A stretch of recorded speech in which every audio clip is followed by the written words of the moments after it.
ॐ नमः श्रीयतिरायाय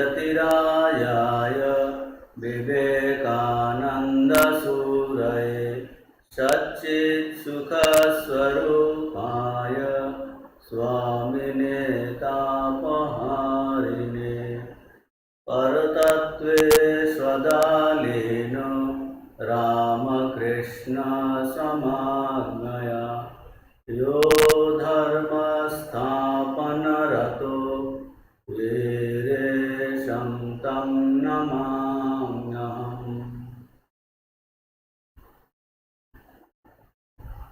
স্বামীজির কর্মযোগ আমাদের চলছে প্রথম অধ্যায়, কর্ম চরিত্রের উপর ইহার প্রভাব।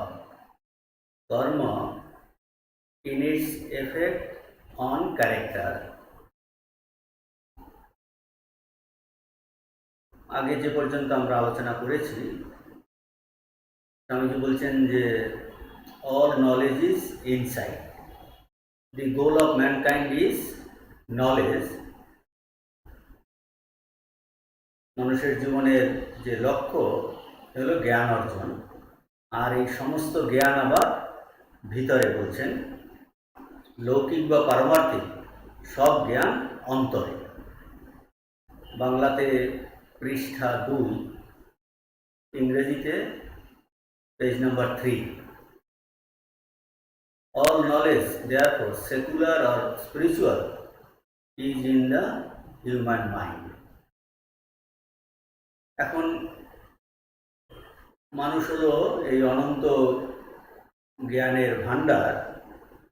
সেই সমস্ত জ্ঞান আমাদের মধ্যে আছে, কিন্তু এখন সেটা আবৃত আছে, কাভার। আর আবরণ সরানো মানেই হলো আমরা জানি। আবরণ সরানোর কথার অর্থই হলো আমরা জানি। অনেক স্থলেই এই জ্ঞান কিন্তু আবৃত থাকে, সেটা আবিষ্কৃত হয় না। যখন আমরা এই ধীরে ধীরে এই আবরণ সরিয়ে নেই, তখনই আমরা তাকে বলি আমরা শিক্ষা করছি, উই আর লার্নিং। আমরা শিক্ষা করছি, এর অর্থই হলো যে এই আবরণটাকে আমরা সরিয়ে নিচ্ছি। ভিতরে পুরো জ্ঞান আছে, সে লৌকিক জ্ঞান হোক আর পারমার্থিক জ্ঞান হোক, সমস্ত জ্ঞানই ভিতরে আছে, কোনো জ্ঞান বাইরে থেকে আসছে না। এই আবরণ অপসারণের কাজ যতই অগ্রসর হয়, জ্ঞানও ততই অগ্রসর হইতে থাকে, স্বামীজি বলছেন এই পৃষ্ঠা 2। আর যার থেকে এই আবরণ যার ক্রমশ উঠে যাচ্ছে, তিনি অপেক্ষাকৃত জ্ঞানী। আর যার একদম আবরণ চলে যায়, তিনি সর্বজ্ঞ। আর যার ক্ষেত্রে এই আবরণ একদম পুরো আবৃত আছে, তাকে আমরা বলি অজ্ঞান। তার অজ্ঞান খুব বেশি। যার এই আবরণ খুব বেশি, তাকে আমরা বলি অজ্ঞান। এই কথা স্বামীজি বলছেন যে উপনিষদেও এই সর্বজ্ঞতার কথা আছে। তার মানে এই সর্বজ্ঞ কথার অর্থ হলো যার সমস্ত এই মনের আবরণ সব উঠে গেছে, যে সম্পূর্ণ যার চিত্ত শুদ্ধ হয়ে গেছে। তার মানে এই সর্বজ্ঞ মানে তিনি সমস্ত মেমোরাইজ করে বসে আছেন, এনসাইক্লোপিডিয়া মাথায় রেখে বসে আছেন, বলছেন তা। এর অর্থ হলো যে তার আবরণ চলে গেছে। ইগনোরেন্ট ম্যান মানে তার কাভারিং হলো থিক কাভারিং, মোর নোয়িং ম্যান তার হলো থিন কাভারিং, আর অল নোয়িং ম্যান এই কাভারিং বজ্ঞানের আবরণ সম্পূর্ণ চলে গেছে। সেক্ষেত্রে বাইরের শিক্ষা হয়তো তার নেই। আমাদের মা শারদা, তাকে তো আর সে রিসার্চ করে বই পড়ে জ্ঞান অর্জন করতে হয়নি। বলছেন তার আবরণ চলে গেছে। তো সেক্ষেত্রে তারা সর্বজ্ঞ হয়ে যান, সম্পূর্ণ আবরণ চলে গেছে। তো এই জ্ঞান এখন দেখাবেন যে এই জ্ঞান কি করে আমাদের প্রকাশিত হবে। গীতাতেও ভগবান বলেছেন, জ্ঞানে না তু তদজ্ঞানম, যে এই জ্ঞান আমাদের ভিতরে ঢাকা আছে, অজ্ঞান চলে গেলেই এই জ্ঞান প্রকাশিত হবে। এই যে স্বামীজি উদাহরণ দিয়ে বোঝাচ্ছেন যে এই সর্বজ্ঞ যার ভিতর থেকে এই অজ্ঞানের আবরণ পুরো চলে গেছে, এই সর্বজ্ঞের কথা পূর্বেও যেমন আছে, স্বামীজি বলছেন আমাদের বিশ্বাস এখনও একালেও অনেক হইবেন, আর আগামী কল্প সময়ে অসংখ্য সর্বজ্ঞ পুরুষ জন্ম হইবেন। তাহলে আমাদের এই কর্মের সঙ্গে এর কি সম্পর্ক, স্বামীজি এখন সেটা বলছেন, যে উদাহরণ দিচ্ছেন চকমকি পাথর। Like fire in a piece of clean, knowledge exists in the mind. Suggestion is the friction which brings it out. চকমকি পাথরে যেমন অগ্নি নিহিত থাকে, মনের মধ্যেই সেইরূপ জ্ঞান রহিয়াছে। উদ্দীপক কারণটি যেন ঘর্ষণ, জ্ঞান আগ্নিকে প্রকাশ করিয়ে দেয়। যে চকমকি পাথর বাইরে এবং ঘষলে সেখান থেকে আগুন বাড়ে, তো উদ্দীপক কারণ হলো এই ঘর্ষণ। সেই রকম এই আমাদের সুখ দুঃখ কর্ম কিভাবে কর্মের সঙ্গে যুক্ত, স্বামীজি সেইটা এখন ধীরে ধীরে বলতে যাচ্ছেন। আমাদের সকল ভাব ও কার্য সম্বন্ধেও সেইরূপ। আমরা সকল ভাব আর কার্য এইগুলো যেন এই ঘর্ষণের মতো, এই ঘর্ষণের মাধ্যমে ধীরে ধীরে ধীরে ধীরে ভিতরের সেই জ্ঞান প্রকাশিত হচ্ছে। এবং স্বামীজি বলছেন আমরা যদি নিজেদের অধ্যয়ন করি তাহলে কি দেখব, আমাদের হাসি কান্না সুখ দুঃখ আশীর্বাদ অভিসম্পাদ নিন্দা সুখ্যাতি সবই এই যে জিনিসগুলো আমাদের মনের উপর বহির্জগতের বিভিন্ন আঘাতের দ্বারা আমাদের ভিতর হইতেই উৎপন্ন। মানে বাইরের জগৎ এইগুলো আঘাত করছে, আর এগুলো যেন ভিতর থেকেই এইগুলো সব বেরোচ্ছে। বহির্জগতের বিভিন্ন আঘাত এই মনের উপর পড়ছে, সুখ দুঃখ হাসি কান্না এগুলো সবই ভিতর থেকে উৎপন্ন হচ্ছে, ভিতর থেকে উৎপন্ন হচ্ছে। উহার ফলেই আমাদের বর্তমান চরিত্র। বলছেন এইভাবে এই বাইরের জগৎ আঘাত দিতে দিতে হাসি কান্না মান অপমান অভিসম্পাদ সুখ দুঃখ এই যে আঘাত দিচ্ছে, এই আঘাতের ফলে এইগুলো সব ভিতর থেকে উৎপন্ন হচ্ছে, এই সুখ দুঃখ এটসেট্রা। আর এর সমষ্টি আকারে এর ফলেই আমাদের বর্তমান চরিত্র গঠিত। এই আঘাত সমষ্টিকেই বলে কর্ম। স্বামীজি বলছেন যে এই যে বাইরের কর্ম করতে গেলেই এই যে অ্যাকশন রিয়াকশন, এর ফলে ভিতর থেকে হাসি কান্না এগুলো বেরোচ্ছে এবং এর দ্বারাই আমাদের চরিত্র গঠিত হচ্ছে, চরিত্র গঠিত হচ্ছে।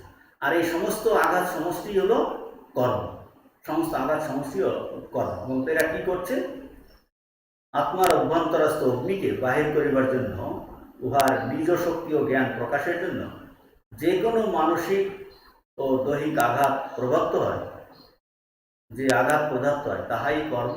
কর্ম এখানে উহার ব্যাপকতম অর্থে ব্যবহৃত। বলছেন যে এই যত এই চিন্তা শক্তি, বলছেন আমাদের মানসিক আর দৈহিক আঘাত, মানে বাইরের দিকের আঘাত আর ভিতরেও চিন্তা, এই সমস্ত এগুলো কি করছে, আমাদের ভিতরের অগ্নিকে প্রকাশ করা, অগ্নিরূপ এই জ্ঞানকে প্রকাশ করা যায়। ওর মধ্যে যে শক্তি আছে সেই জ্ঞান ঢাকা আছে এই কর্মের মাধ্যমে। কর্মটা কি, মানসিক আর দৈহিক আঘাত। এই সমস্ত মানসিক আর দৈহিক আঘাত এগুলো সব কর্ম। এই কর্ম এই আমাদের কর্মের আঘাতের ফলে ভিতর থেকে এই সমস্ত জ্ঞান বাইরে প্রকাশিত হয়েছে। তাহলে কর্ম কথাটা এখানে বৃহত্তর অর্থে ইউজ হয়েছে। বাইরের সমস্ত ঘাত প্রতিঘাত রূপ ঘর্ষণ দ্বারা ভিতরের এই জ্ঞান বাইরে প্রকট হচ্ছে।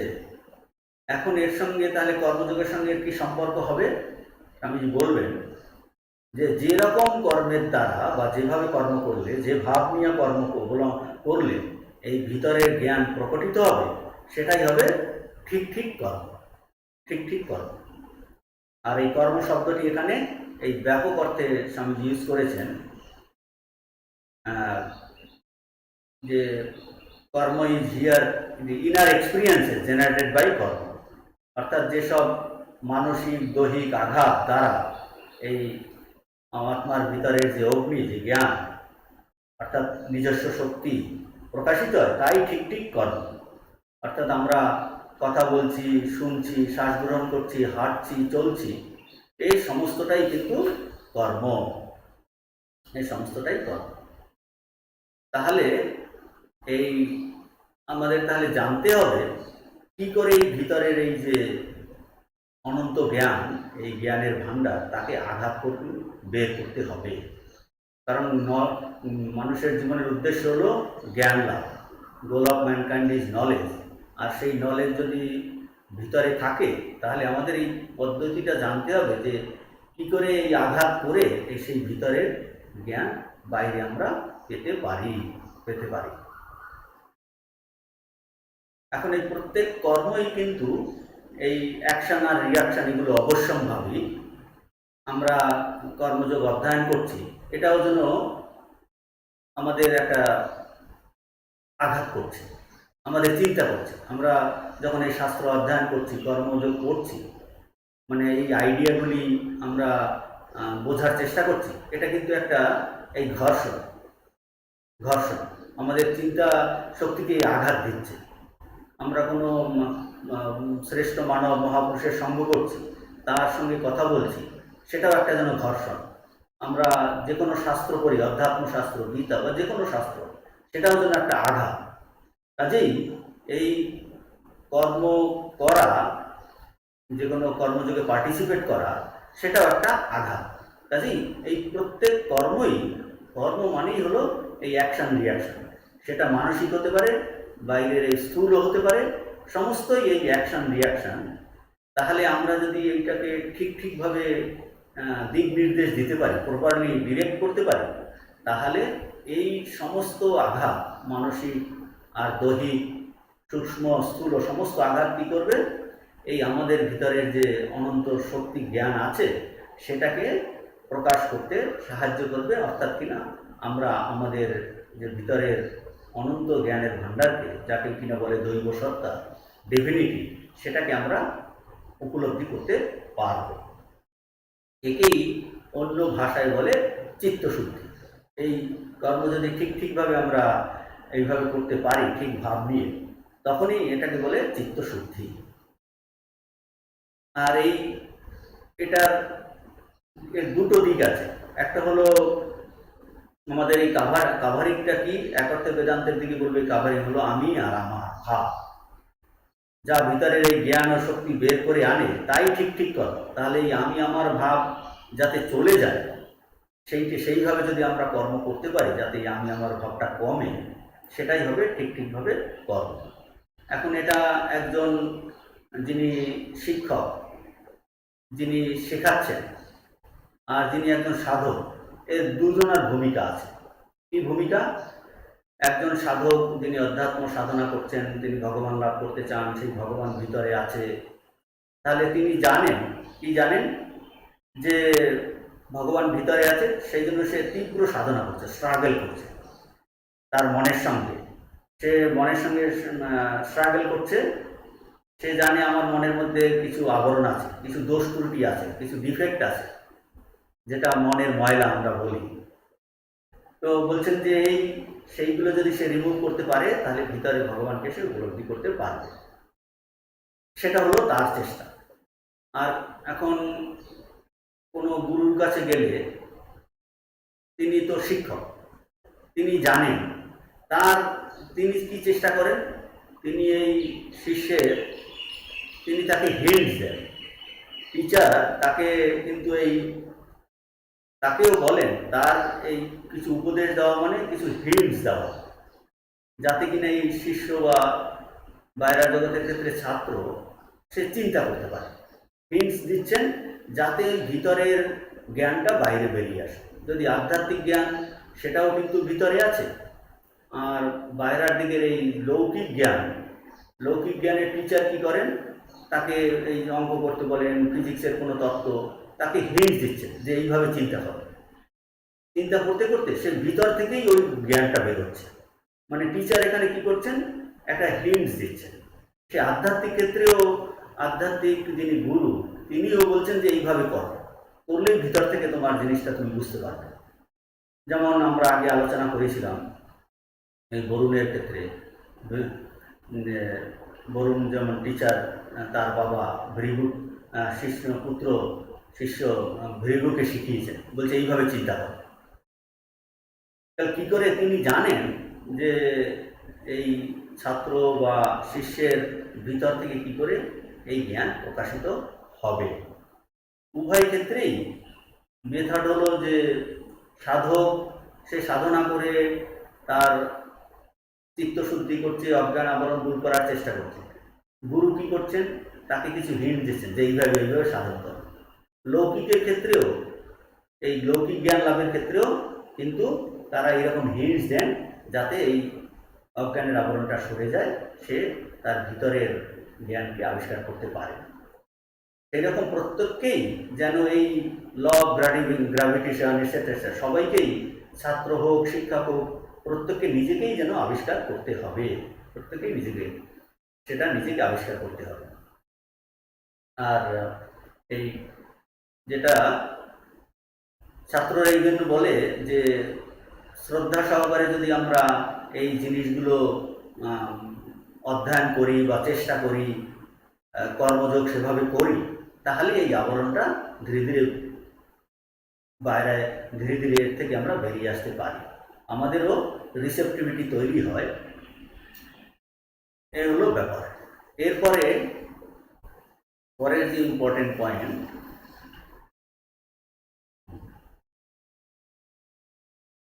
এই বাংলাতে পৃষ্ঠা 3-এ স্বামীজি এই প্রথম প্যারাগ্রাফের লাস্টে বলেছেন যে আমি কথা বলিতেছি ইহা কর্ম, তোমরা শুনিতেছ ইহা তাহাও কর্ম, আমরা শ্বাস প্রশ্বাস চলিতেছি ইহাও কর্ম, বেড়াইতেছি কর্ম, কথা কইতেছি কর্ম, শারীরিক বা মানসিক যাহা কিছু আমরা করি সবই কর্ম, কর্ম আমাদের উপর ছাপ রাখিয়া যাইতেছে। এই সমস্তগুলি হলো ফ্রিকশন, এ আমাদের উপর ছাপ রেখে যাচ্ছে, এ আমাদের চরিত্র গঠন করছে, যে চরিত্রের মাধ্যমে আমরা কিন্তু সেই জ্ঞান লাভ করতে চাইছি। তার মানে ছোট ছোট সমস্ত নিঃশ্বাস প্রশ্বাস নিচ্ছি, বলছেন এটাও একটা কর্ম। এখন প্রশ্ন আসবে, হ্যাঁ এটাও একটা কর্ম, তাহলে নিঃশ্বাস প্রশ্বাস নেওয়ার মধ্যেও কোনো টেকনিক আছে না? হ্যাঁ, নিঃশ্বাস প্রশ্বাসটাও কিন্তু একটা কর্ম। এটাকেও নেওয়ার মেথডটা হলো যে নিঃশ্বাস প্রশ্বাস নেওয়া মানে আমাদের জীবত্ব বোধ, যেটা কন্টিনিউয়াস হয়ে যাচ্ছে, মানে আমার এই জীবনটাকে আমরা বাড়াচ্ছি। বলছে এরকম করে 1000 কোটি বছর বেঁচে থাকলেও কিছু লাভ নেই। তাহলে নিঃশ্বাস প্রশ্বাস নেওয়াটা যদি কর্ম হয়, এই কর্মটাও কিভাবে করতে হবে? যে এই কর্ম, আমি এই জীবন পেয়েছি, আমি নিঃশ্বাস প্রশ্বাস নিচ্ছি, তাহলে যেভাবে নিঃশ্বাস প্রশ্বাস নিলে আমার ভিতরে জ্ঞান প্রকাশিত হয় সেইভাবে নিতে হবে। অর্থাৎ কি না, যদি আমরা এই গিরিশ ঘোষের উদাহরণ থেকে এটা বুঝতে পারি, গিরিশ ঘোষ যখন বকলমা দিলেন, বকলমা দিয়ে ঠাকুর তার সমস্ত ভার নিয়েছেন, ভার নিয়ে সে ভাবছে বাহ বেশ ভালো, তিনি সমস্ত ভার নিয়েছেন। তারপর গিরিশ একদিন বলছেন যে আমাকে অমুক জায়গায় যেতে হবে। বলছে এ কী করছো তুমি না ভগবানের উপর ভার দিয়েছো, যদি এরকম বলো যে ঈশ্বরের ইচ্ছা হলে আমি অমুক জায়গায় যাব। গিরিশ বলল হ্যাঁ ঠিক তো, তাই তো, আমি তার সমস্ত ভার দিয়েছি, কাজেই আমার আর নিজস্ব কিছু রইল না, তো তার ইচ্ছা হলে আমি যেতে পারবো। এইরকম করতে করতে তারপরে ঠাকুরের শরীর চলে গেছে, গিরিশের জীবনে প্রচুর, তার ছোট পুত্র মারা গেছে, এত দুঃখ কষ্ট, তখন তার নিজের মধ্যে যে চিন্তা আসে যে আমি তো তাকে সমস্ত ভার দিয়েছি, তিনি তো আর লেখাপড়া করে বলেননি যে আমাকে কোন পথে কিভাবে নিয়ে যাবে, এই যেভাবে তার এইভাবে নিয়ে গেলেই হয়তো আমি সেই ভগবানের কাছে পৌঁছে যাব। তো কাজেই গিরিশের অন্তর্নিরীক্ষণের দ্বারা সে বুঝতে পারছে যে প্রতিটা কর্ম, সে বলছেন যে এখন দেখছি যে এই যে আমি প্রতি মুহূর্তে খাওয়া দাওয়া হাঁটা চলা সব এই ঈশ্বরের ইচ্ছাতে করছি, না এই হতচ্ছাড়া আমির ইচ্ছাটাতে করছি। এমনকি এই নিঃশ্বাস প্রশ্বাস নেওয়াটাও এটা আমি হতচ্ছাড়া আমিরটার জন্য করছি, না ভগবানের ইচ্ছাতে নিচ্ছি। অর্থাৎ তার অন্তর্নিরীক্ষণ এত সূক্ষ্ম হয়েছে যে পুরো জীবনটাই ঈশ্বরের দ্বারা পরিচিত, ঈশ্বরের ইচ্ছাতে, ভগবত ইচ্ছাতে। কাজেই ভগবত ইচ্ছাতে যদি হয় তাহলে নিঃশ্বাস প্রশ্বাস কিন্তু ভগবানের ইচ্ছাতেই এই যে ভাব, এটা অত্যন্ত সূক্ষ্ম ভাব, অত্যন্ত সূক্ষ্ম ভাব যে আমরা বেঁচে আছি।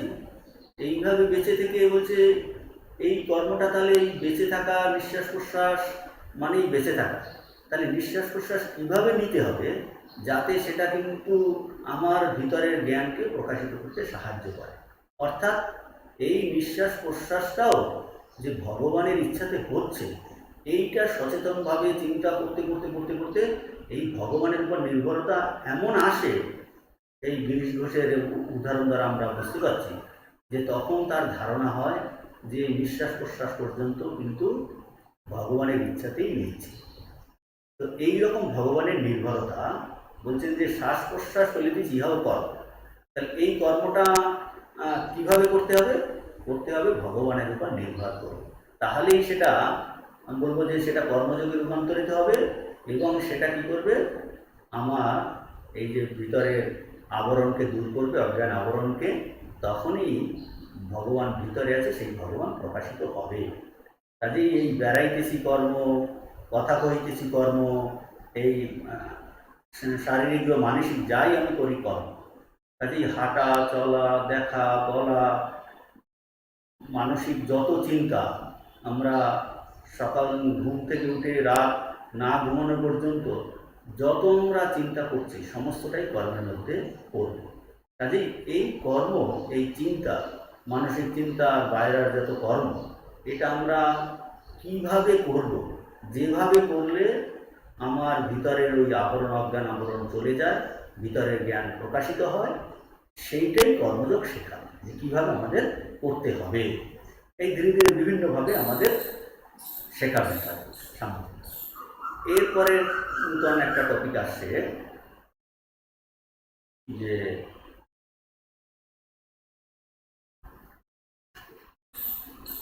কতগুলি কর্ম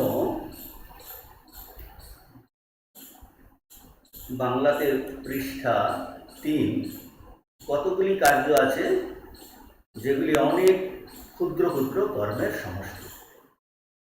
মানে একটা কাজ, certain work, sum total of large number of smaller works. মানে কতগুলি কার্য কি হলো, ছোট ছোট, অনেকগুলি ছোট ছোট কর্মের সমষ্টি। যেমন একটা উদাহরণ, এই আপনি কারোর সঙ্গে কথা বলতে বলতে বলতে বলতে হঠাৎ করে রেগে গেলেন, তার মানে কি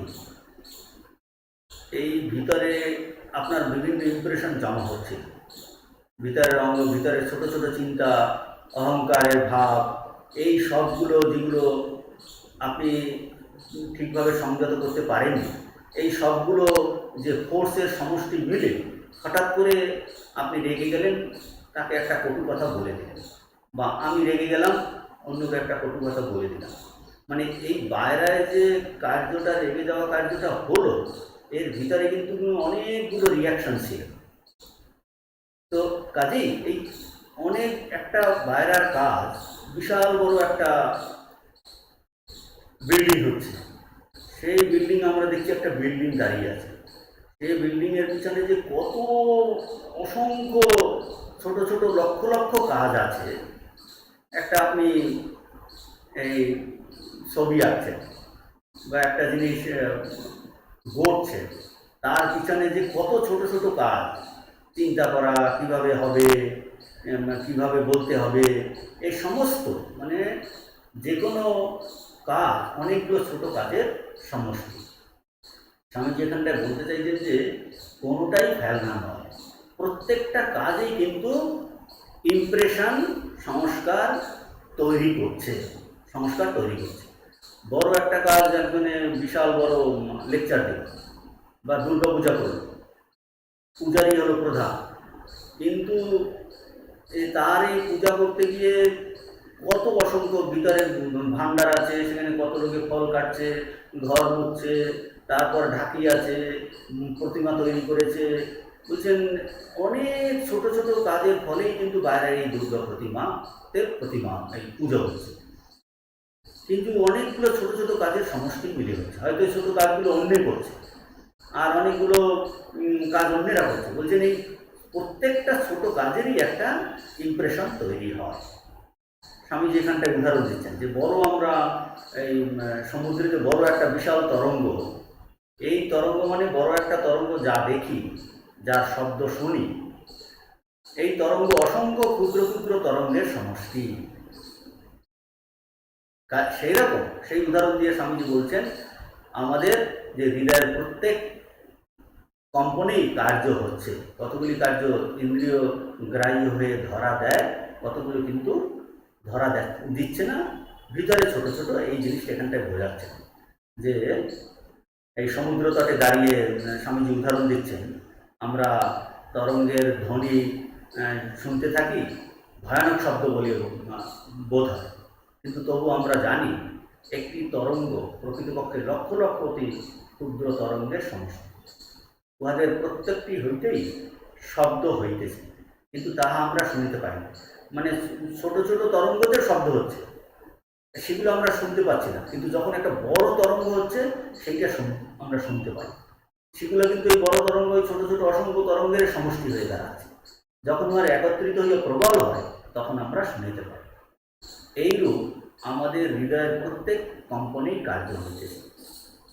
আপনারা যারা এখন শুনছেন যে ভিতরে কি চিন্তা, বলছেন ওই চিন্তা কিন্তু কর্ম একটা, কতগুলি কার্য আমরা বলছেন বুঝতে পারি, আর কতগুলি ইন্দ্রিয় গ্রাহ্য বাইরে দেখা যায়, আর কতগুলি কিন্তু ক্ষুদ্র ক্ষুদ্র এই বাইরে যে কর্ম দেখা যায় সেগুলো অনেকগুলি ক্ষুদ্র ক্ষুদ্র কর্মের সমষ্টি।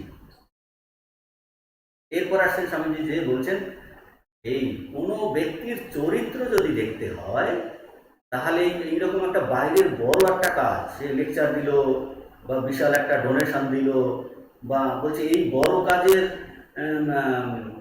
দিকে লক্ষ্য রাখলে হবে না। এই জিনিসটা সুন্দর করে বলছেন যে যদি কোনো ব্যক্তির চরিত্র যথার্থ বিচার করিতে চাও তবে তাহার বড় বড় কাজের দিকেই দৃষ্টি দিও না।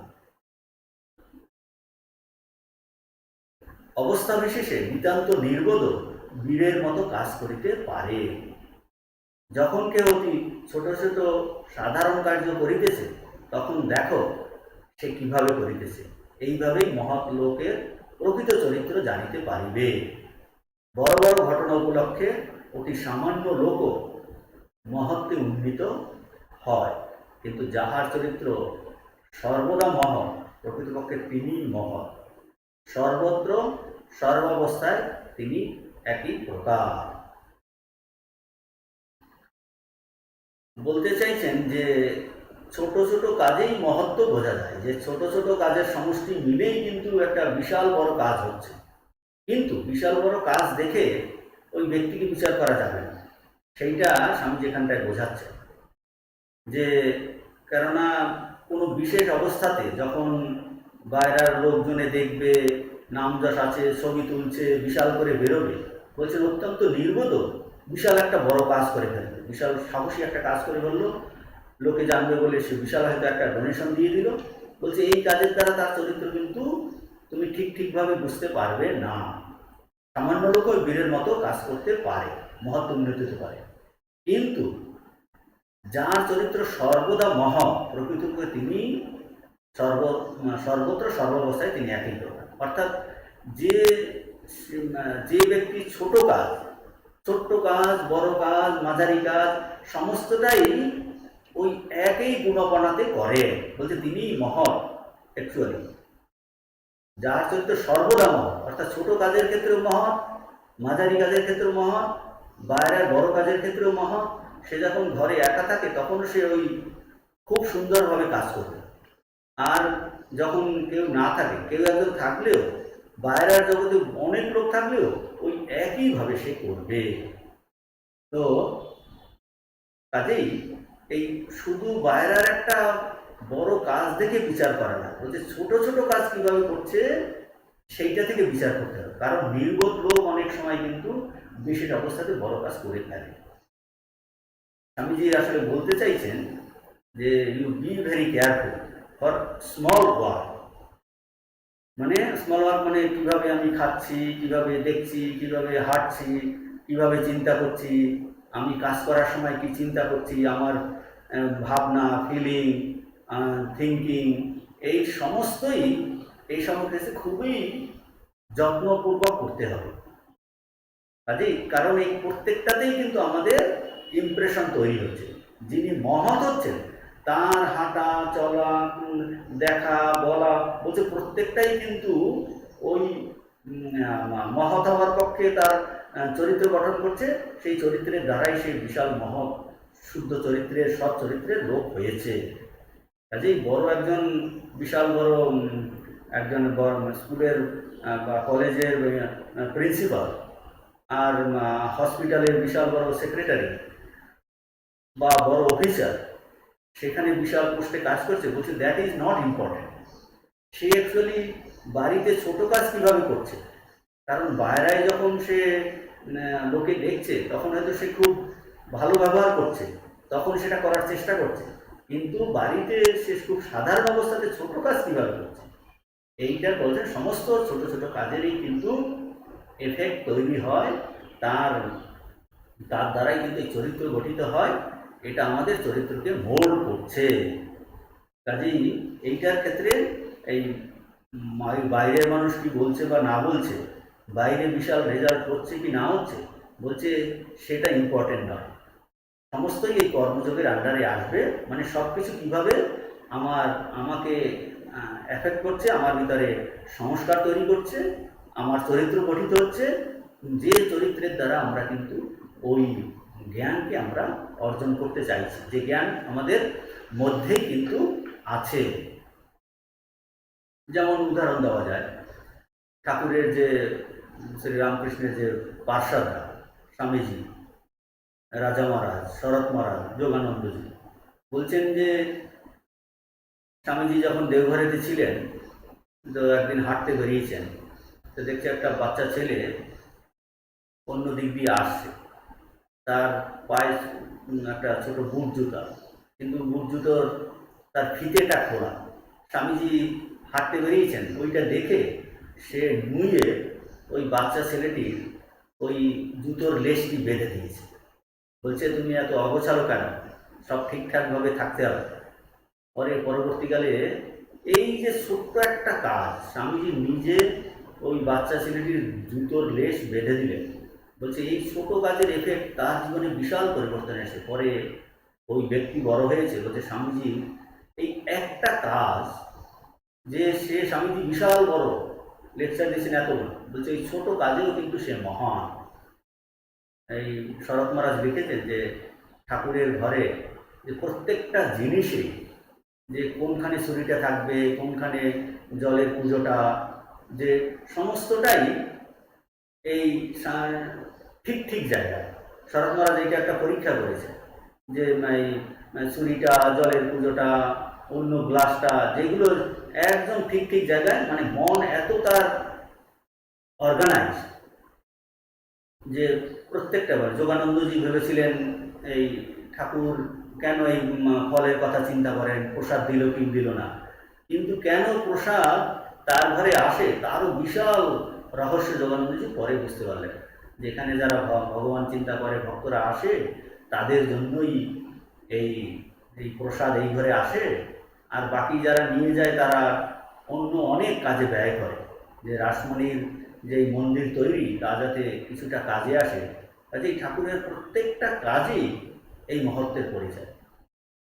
ভগবান শ্রীকৃষ্ণ গীতাতে বলেছেন যে জন্মকর্ম চমে দিব্যম এবং যে ব্যক্তি তত্ত্বতঃ ত্যক্ত্বা দেহম পুনর্জন্ম নৈতি মামিতি সর্জুন। জন্মকর্ম চমে দিব্যম বলছেন, এই দিব্যম মানে তার জন্মকর্ম, মানে এই কর্ম বলতে এখানে শুধু এই সৃষ্টি স্থিতি প্রলয়রূপ কর্ম নয়, তার দৈনন্দিন প্রতিটা ক্ষুদ্র ক্ষুদ্র কর্ম ওর মধ্যে ধরতে হবে। কাজেই তার এই বোধই আলাদা, যে প্রত্যেকটা কাজেই কিন্তু তাদের ওই ব্রহ্মবোধ থেকে আসে। তো তার কথা আমরা বলছিলাম যে এই গিরিশ ঘোষের যে উদাহরণ, যে তার লাস্টে এই বোধ হলো যে নিঃশ্বাস প্রশ্বাসটা পর্যন্ত আমি তো বকালমা দিয়েছি, এটা ভগবানের ইচ্ছাতে নিচ্ছি না নিজের হতচ্ছাড়া আমির ইচ্ছায় নিচ্ছি। এইটাই স্বামী যেখানে বলছেন এভরি পালসেশন, হৃদয়ের প্রত্যেক কম্পনেই কার্য হইতেছে। যে গ্রীষ্মের ভিতরের অন্তর্নিরীক্ষণ এমন যে আমি নিঃশ্বাস প্রশ্বাস নিচ্ছি, এই যে একটা কম্পন, এই যে একটা কার্য, এই যে পালসেশন, এই নিঃশ্বাস প্রশ্বাস যে কার্যটি, এটা কিভাবে হচ্ছে? বলছেন এটাও একটা কর্ম। হৃদয়ের প্রত্যেক কম্পনেই কার্য হইতেছে। কাজেই মহৎ ব্যক্তিরা এই প্রতিটা ছোট ছোট কার্যতেও তারা কিন্তু মহান। কতগুলি কার্য আমরা, এই স্বামীজি বলছেন যে আমরা বুঝিতে পারি, তাহারা ইন্দ্রিয় গ্রাহ্যে ধরা দেয়, কতগুলি ধরা দেয় না, এই কথা বলেছেন। এরপরে স্বামীজি পরের প্যারাগ্রাফে বলছেন,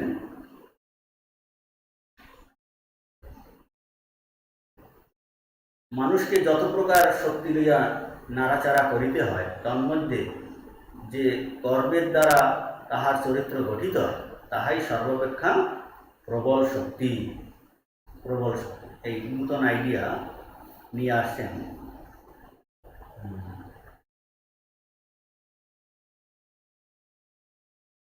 কারণ হলো এই কর্মের যে চরিত্র যে গঠিত হয়, এই চরিত্রের দ্বারাই আমরা কিন্তু আমাদের মধ্যের যে জ্ঞানকে আমরা প্রকাশ করতে চাইছি।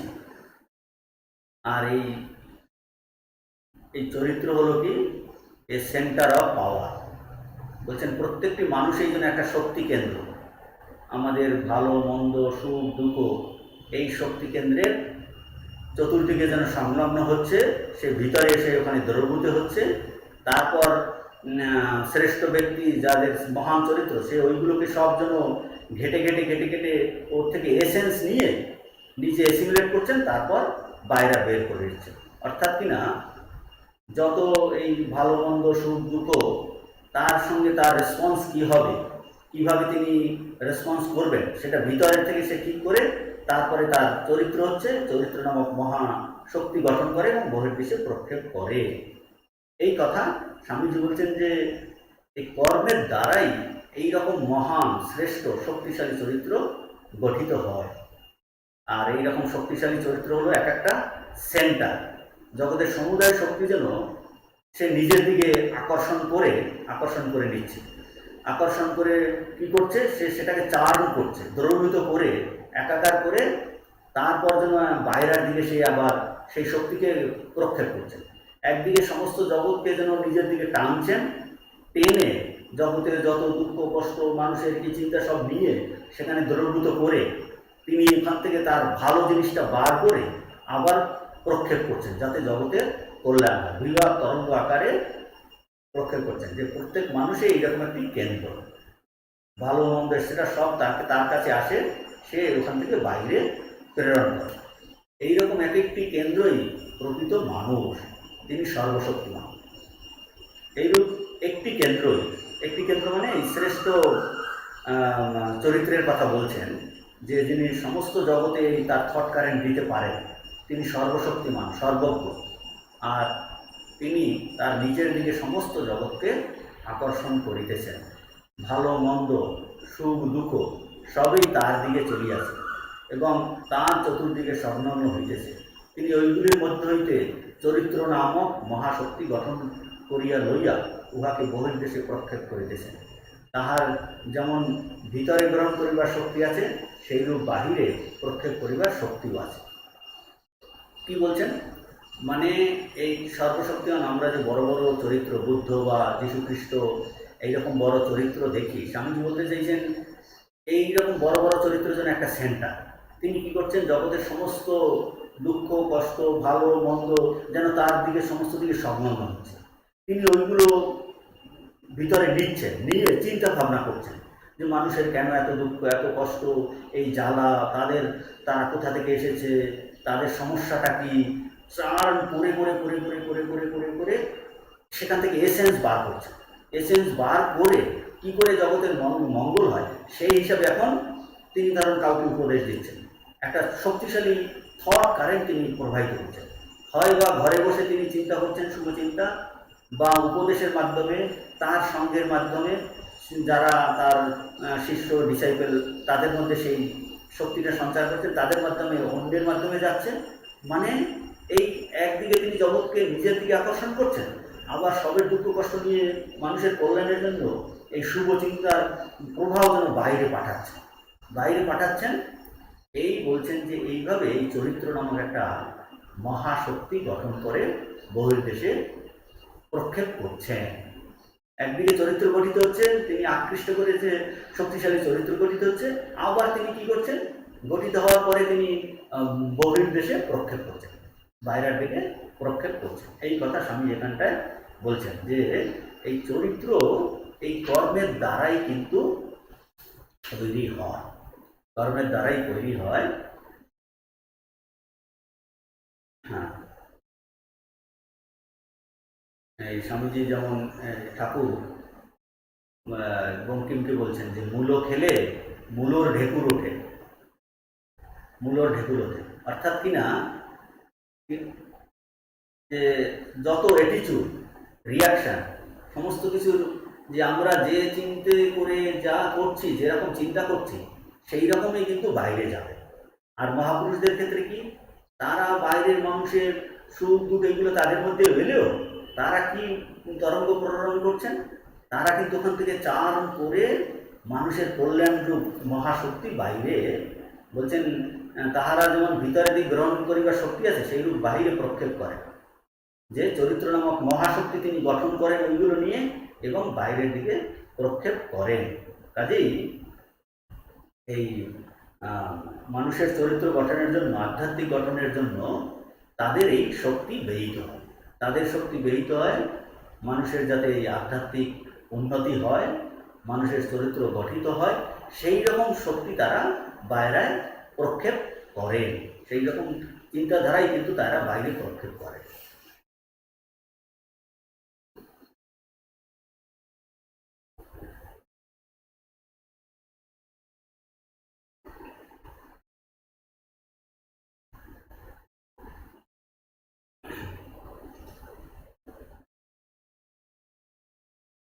এখন আসছে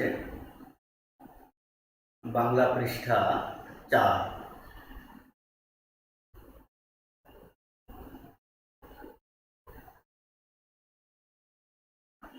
ইংরেজিতে পেজ 5।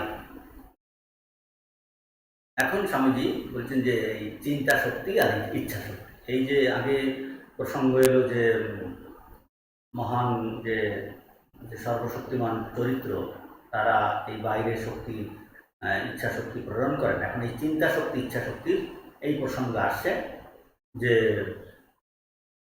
যে বাইরের কাজ শুধু এই বাইরেই নয়, আমাদের নিচের ভিতরের যে চিন্তা, আইডিয়া, ভাব, এই সমস্তটাই খুবই ইম্পর্টেন্ট, এগুলো সবই পাওয়ারফুল, যার ভিতরের কাজ।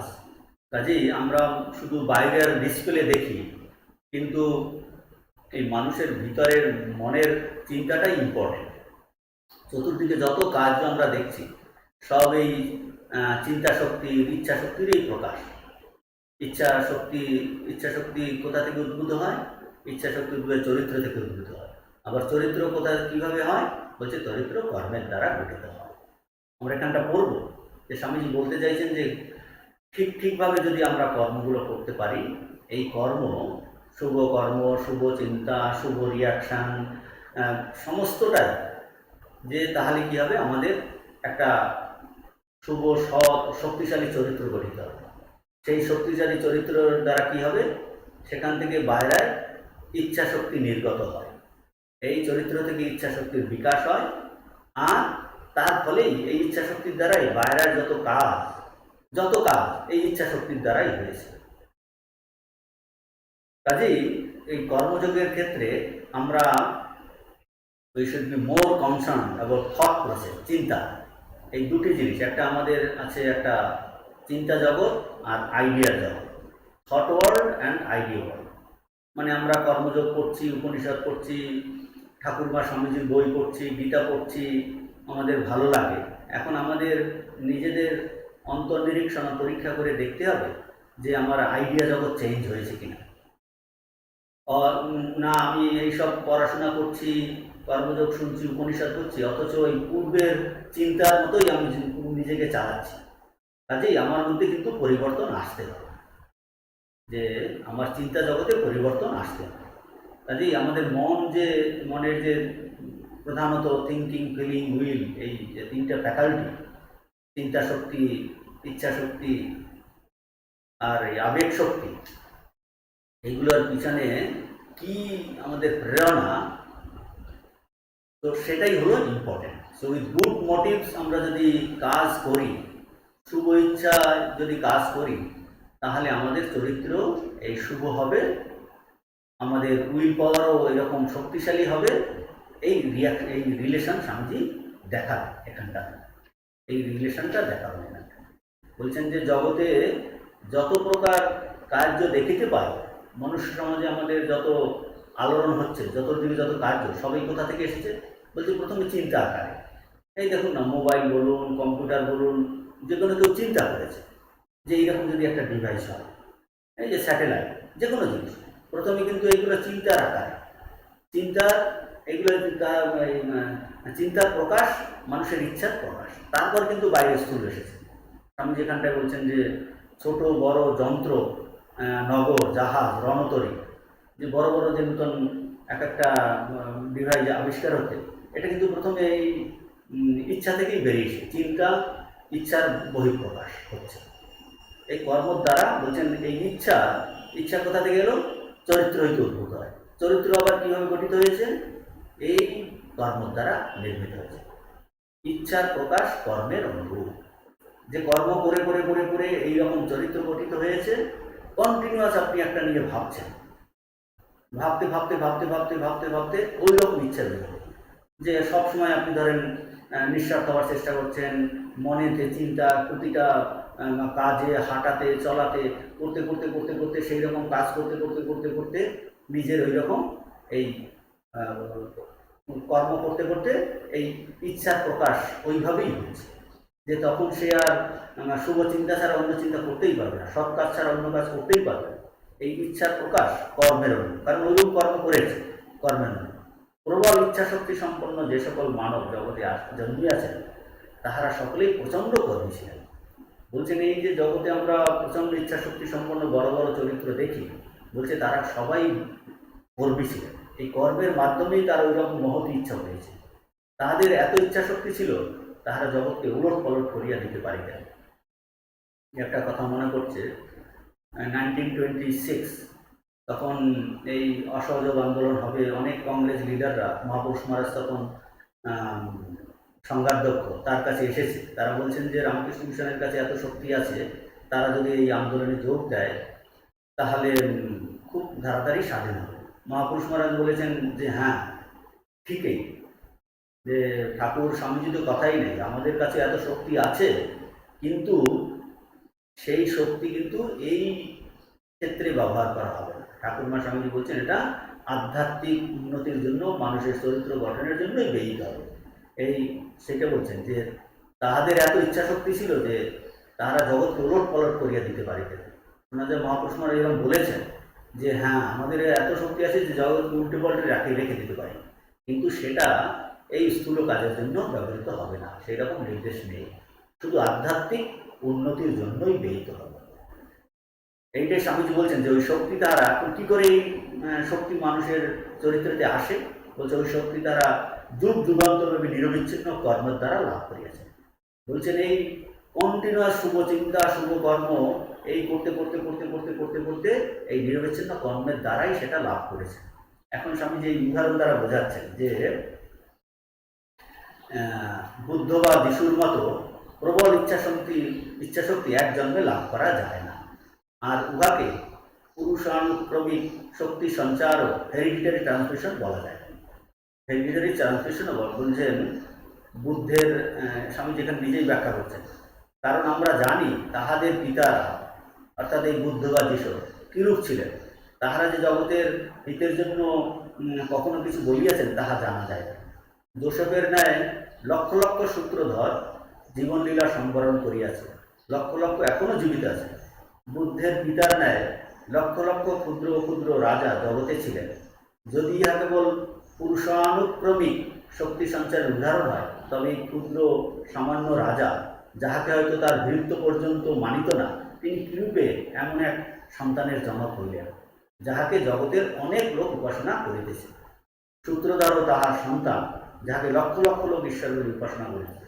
এই দুইয়ের মধ্যে যে প্রভেদ, তাহাই বা কিরূপে ব্যাখ্যা করিবে। কাজেই স্বামীজি বলছেন এটা হেরিডিটারি ট্রান্সমিশন নয়, বংশানুক্রমিক মতবাদ দ্বারাও ব্যাখ্যা হয় না। বুদ্ধ আর যিশু জগতে যে মহাশক্তির সঞ্চার করেছিলেন, তাহা কোথা হইতে আসে? এই শক্তি সমষ্টি বলছেন কোথা থেকে? এটা কি তার পিতা থেকে এসেছে? বলছে মোটেও না। অবশ্যই বলছেন এই যুগ যুগান্তর থেকে, ও যুগ যুগান্তর হইতে ওই স্থানেই ছিল, ক্রমশ প্রবল হইতে প্রবলতর হইতেছিল। অবশেষে এই বুদ্ধ বা যিশু নামে প্রবল শক্তি আকারে সমাজে আবির্ভূত হইল। এখনো ওই শক্তি তরঙ্গ প্রবাহিত হইয়া চলে। বলছে এখন এই শক্তি তরঙ্গ প্রবাহিত হচ্ছে। মানে এই যে বড় বড় চরিত্র, তার কথা স্বামীজি বলছেন যে প্রবল ইচ্ছা শক্তি সম্পন্ন মানুষ, তারা প্রত্যেকেই এই প্রচণ্ড কর্মী ছিলেন। ওই শক্তি যুগ যুগান্ত নির্বিচ্ছিন্ন কর্মের দ্বারা তারা লাভ করেছেন। কাজেই এই কর্মের দ্বারাই কিন্তু আমাদের এইগুলো লাভ করতে হবে, সেইটা বলছেন। যে তার জন্য অন্যকে ব্লেম করলে হবে না। উই ক্যানট ব্লেম আমাদের পিতা মাতা এসেটার জন্য ব্লেম আমরা করতে পারি না। যে যে জায়গায় জন্মগ্রহণ করছে, হতে পারে সেখানে হয়তো সেই সুযোগ পায়নি, তার জন্য পিতা মাতা মোটেও দায়ী নয়। বলছে আমরাই কর্মের মাধ্যমে এরকম চরিত্র গঠন করতে পারি। হেরিডিটারি হলো খুব সামান্য একটা পার্ট থাকতে পারে। যে দেখা যাচ্ছে যে অনেক ক্ষেত্রেই এই পিতামাতা হয়তো অত উন্নত চরিত্রের নয়, কিন্তু তার ঘরে এইরকম অতি উন্নত চরিত্রের আধ্যাত্মিক এই সন্তান জন্মগ্রহণ করেছে। আর অনেক ক্ষেত্রে দেখা যায় এরকম বিরুদ্ধ পরিবেশে বেশি আধ্যাত্মিক উন্নতি তাদের হয়েছে। সাধারণত আমাদের এক্সপেকটেশন থাকে যে ভালো সন্তান মানে তার পিতামাতা ভালো ফ্যামিলি। অ্যাকচুয়ালি সাধারণত দেখা যায় যে জীব এরকম অটোমেটিক্যালি ওই রকম ঘরে গিয়ে জন্মগ্রহণ করে পরবর্তী ক্ষেত্রে, পূর্ব জন্মের সংস্কার অনুযায়ী। কিন্তু কিন্তু তার মানে এই নয় যে সে ওই ফ্যামিলিতে জন্মগ্রহণ করলেও সে সমস্তটাই কিন্তু তার পূর্বের সংস্কার, সেই নিয়েই সে জন্মগ্রহণ করেছে। এই জন্য আমরা অনেক সময় এই পরিবেশ সার্কামস্ট্যান্সেসকে ব্লেম করি। এটা আমরা যেটা ডিজার্ভ করি, আমি কিন্তু সেই রকম পরিবেশ, সেই রকম সার্কামস্ট্যান্সেস, সেই রকম পিতামাতা আমরা পেয়েছি। এখন বলছেন যে আমরা নিজের কর্মের দ্বারাই কিন্তু এর বাইরে যেতে পারি। সেইটা স্বামীজি বুঝাচ্ছেন। এই যীশুখ্রিস্ট, বুদ্ধ, এটা কিন্তু হেরিডিটারি দ্বারা ব্যাখ্যা করা যাবে না। তাদের মহাশক্তির উৎস কি? তারা কিন্তু অনেক জন্ম ধরে এইরকম শক্তি কর্মের দ্বারা এই শক্তি তারা সঞ্চয় করেছেন, অ্যাকুমুলেট করেছেন। কাজেই এই জ্ঞান পাওয়ার জন্য আমাদের কিন্তু ওই অন্তঃকরণকে এইরকম বানাতে হবে। আমি যেইগুলো বলার দ্বারা বলতে চাইছেন যে কর্মের দ্বারাই আমাদের চরিত্র গঠিত হয়, শক্তিশালী চরিত্র গঠিত হয়। যে শক্তিশালী চরিত্রের দ্বারা আমাদের ভিতরের জ্ঞানকে আমরা বাইরে আনতে পারি, ম্যানিফেস্ট করতে পারি।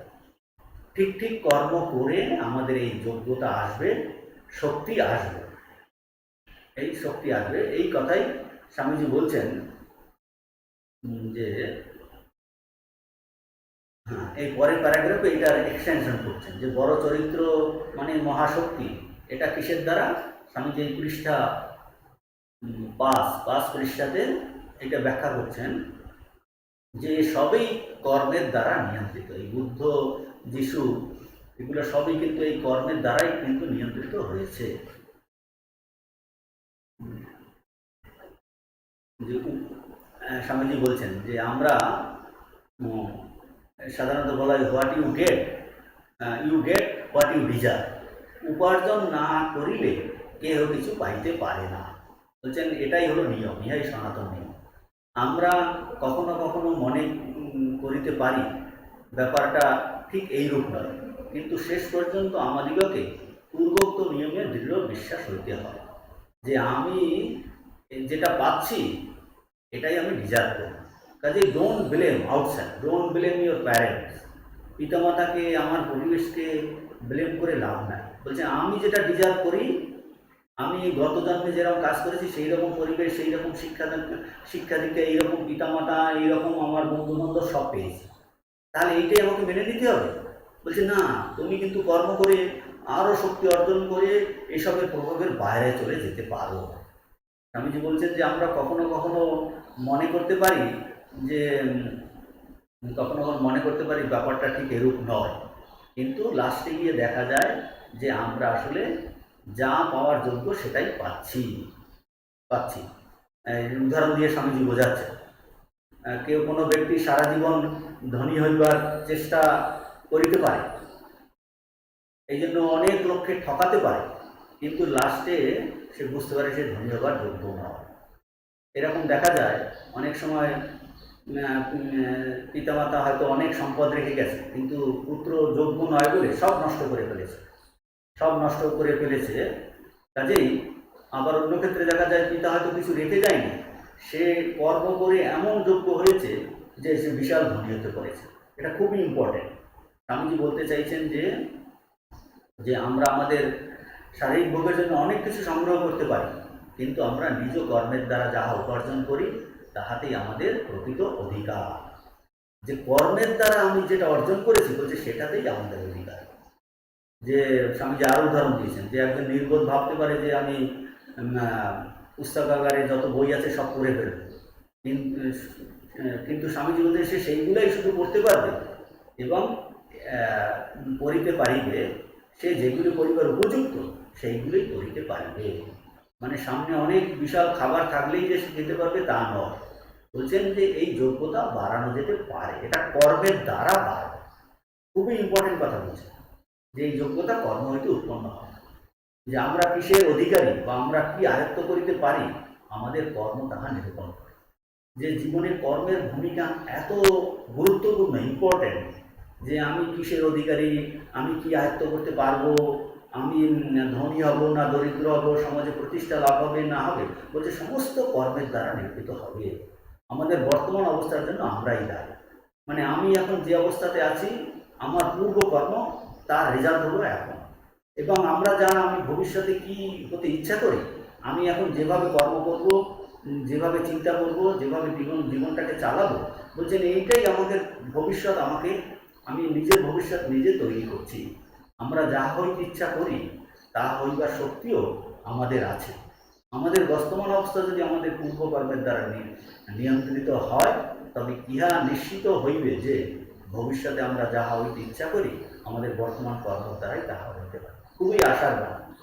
আমরা অনেক সময় বলি আমার নসিব, আমার কপালে এইরকম লেখা আছে, কি করব, মানে আমার প্রারব্ধ, আমি আগে কর্ম করছি, তার জন্য আমার এই দুঃখ কষ্ট এসেটা বা দারিদ্রতা বা যা কিছু আমি ফল ভোগ করছি, সেটা যদি আমার আগের কর্মের ফল হয় তাহলে আমি এখন এমনভাবে কর্ম করতে পারি যাতে আমি ভবিষ্যতে এইসবের থেকে বাইরে বেরিয়ে যেতে পারি। মানে আমার যেটা বলছি আমার প্রারব্ধ, এখন এই মুহূর্তে আমি যে কর্ম করছি সেটাই ভবিষ্যৎ কিন্তু প্রারব্ধ হয়ে দাঁড়াবে। কাজেই বর্তমান কর্মের দ্বারাই আমরা এমনভাবে করতে পারি ভবিষ্যতে যা আমি হতে চাই। অতএব আমাদের জানা উচিত, কাজেই বর্তমান কর্ম আমাকে কীভাবে করতে হবে, তেরোভাবে করলে হবে না, যে কীভাবে করতে হবে সেটা কিন্তু আমাকে জানতে হবে। আমাকে কিন্তু কীভাবে কর্ম করতে হবে সেটাকে কিন্তু জানতে হবে। এরপরে এই স্বামীজি নূতন একটা জিনিস নিয়ে আসছেন, সেটা হলো এই কীভাবে কর্ম করতে হবে, যে কর্মের অনর্থক শক্তি ক্ষয় যাতে না হয়, এই নূতন একটা জিনিস আমাদের স্বামীজি এখন শেখাবেন, যে ঠিক ঠিক কর্মের দ্বারা আমরা অধিকারিত্ব আমাদের অর্জন করতে হবে। কাজে এই কর্ম যে তার এফেক্ট অন ক্যারেক্টার, সেইটা স্বামীজি বিভিন্নভাবে বোঝাচ্ছেন।